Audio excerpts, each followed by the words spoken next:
Uyabona kona mase ngicabanga kahle indaba yalo baba lona kanye kanye naleli thimba lakhe leli kahle kahle lo baba ungijwayela kabi.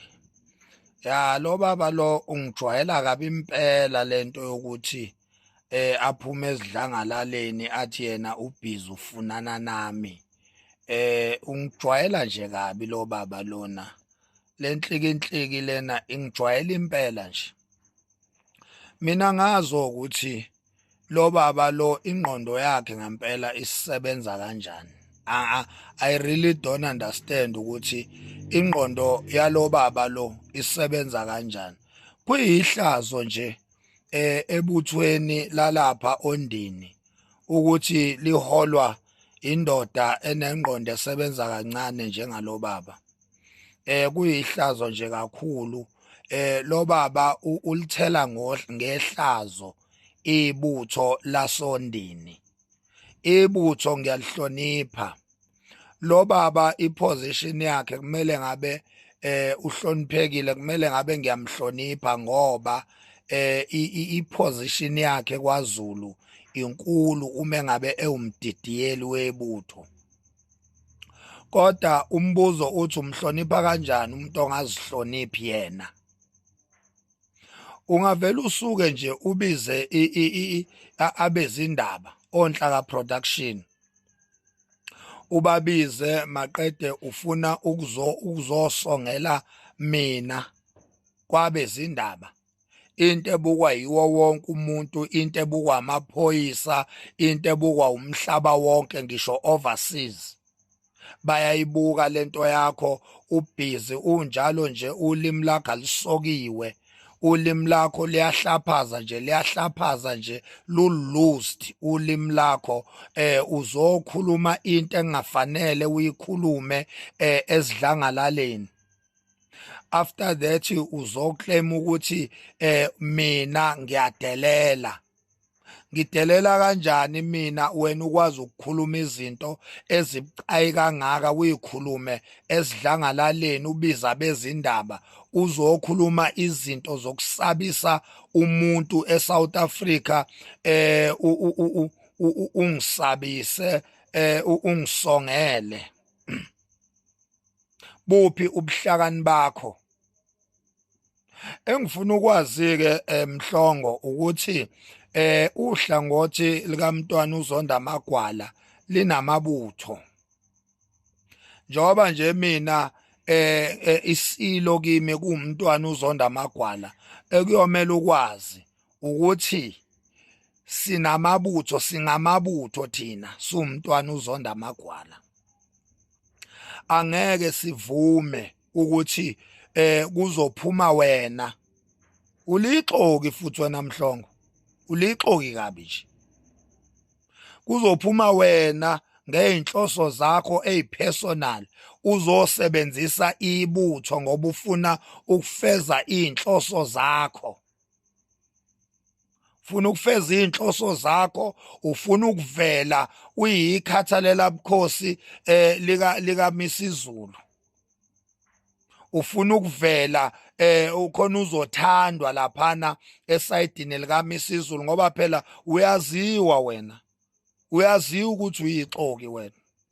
Wena owawuhola ibutho kuphelezelwa uMntwana uZonda Magwala eya ekhweni laphana ikuphi isenquthu noma isemtuba. Wena owawuhola ibutho usohlangothini likaMntwana uZonda Magwala la ngikhona mina. Uthe ujika wena khwiqeqe awusekho usuhambela kude noMntwana uZonda Magwala usuvumbuka lapha ngaphesheya kwaMntwana uMisizulu. Ulixoki kabi. Njengamanje uphusha iagenda yokuthi ufuna akubone uMntwana uMisizulu khona lezi imali ayilanda lapha eSwatini nawe ezokuhlephulela. Uphusha nje iagenda yakho epersonal, ufuna ukusebenzisa ibutho kube ngazuthi manje kunebutho elingalifuni iqiniso kanti wena uzonda iqiniso ngenxa yokuthi ufuna ukubenefitha lapha kumntwana uMisizulu. Manje ezibhlungu ke ngikuphathele zona Sipho Mhlongo ukuthi angeke ubenefite lutho lapha kuMisizulu ukude kabi. Baningi kakhulu abantu ababenefitayo lapha, baningi kakhulu abantu ababenefita lapha kule stokfela sika Misizulu. Ngeke ubenefite lutho wena. Angiphathi ke futhi njengoba isitifiketi inkantolo seyasidabula nje njengoba uMisizulu vele ngokomthetho engesesona isilo, ngoba phela isitifiketi inkantolo yamchitha ngecala yayisisidabula. Uyobenefita nini ke wena ngoba njengamanje we are on the road to inkosi inkosi Silo uZonda Magwala ukuthi ahlale esihlalweni sakhe ngokusemthethweni. Iyona nto leyo manje uZulu okumele ayinake ukuthi umntwana iSilo uZonda Magwala sihlale esihlalweni saso ngokusemthethweni ngoba vele ngokomthetho inkantolo yasidabula isitifiketi sika Misizulu akasesona isilo. So wena baba uMhlongo kumele ngabe impela ungohloniphekileyo esikhundleni sokuba umdidiyelo wamabutho, kodwa ngenxa ukuthi awuzihloniphanga wena sizokuhlonipha kanjani thina? Sizokuhlonipha kanjani thina? Lento nje yokuthi ubize onhlaka production uzo addressa mina ungisongele ukhuluma indaba zokuthi kuyophela inhlamvu. Uchaza ukuthini mawuthi kuyophela inhlamvu? Uchaza ukuthi uzongidubula, uzothumela inkabi zakho ukuthi zingilande zingidubule mawuthi kuyophela inhlamvu.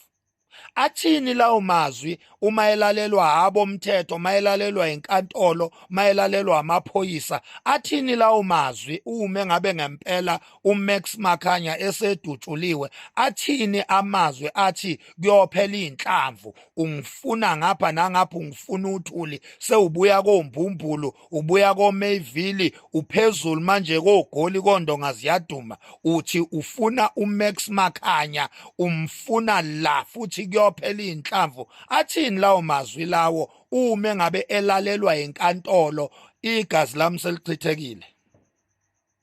Funa ukukutshela ko ukuthi wena nethimba lakho ngeke ningenze lutho Mhlongo, ngeke nje ningenze lutho. Uyangisabisa, ungisabisa ngamasemba nalabona isihlama labo manwayindunu, izinkabi zakho lezi othi uzithumelela eGoli ukuthi ziyofuna mina.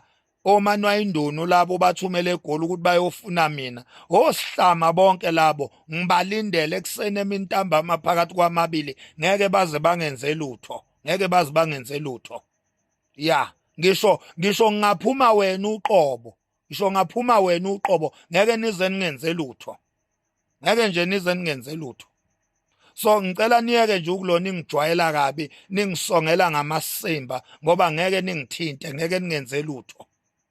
Ya, nginsizwa mina, ngisiyena, angisilona ibhoqongwana. Ngeke uze ungenze lutho Sipho mfoka Mhlongo, ngeke uze ungenze lutho, ngeke uze ungenze lutho. Nethimba lakho losikhotheni, izinkabi zakho leze ningifuna nazo, ngeke ningenze lutho, luthela khohlwana, ngeke ningenze lutho.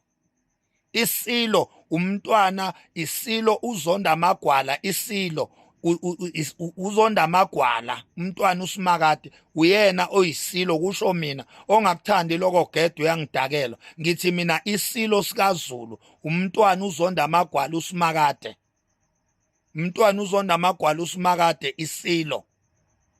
Umuntu okwazi ukuyihlonipha, umuntu ongenawo amahlazo namanyala, isona iSilo ke leso. Ongakufuni ke lokho gede ke uyangidakelwa, ongakufuni nje lokho gede ngempela. Ya, bengithi nje angikutshele lokho wena Sipho Mhlongo ukuthi khohlwa nje, ngeke uze ungenze lutho. Ngisho ungangithola mina uzongithola bese ungenzani, ngeke uze ungenze lutho. Forget indaba yakho gede, ngiyangidakelwa.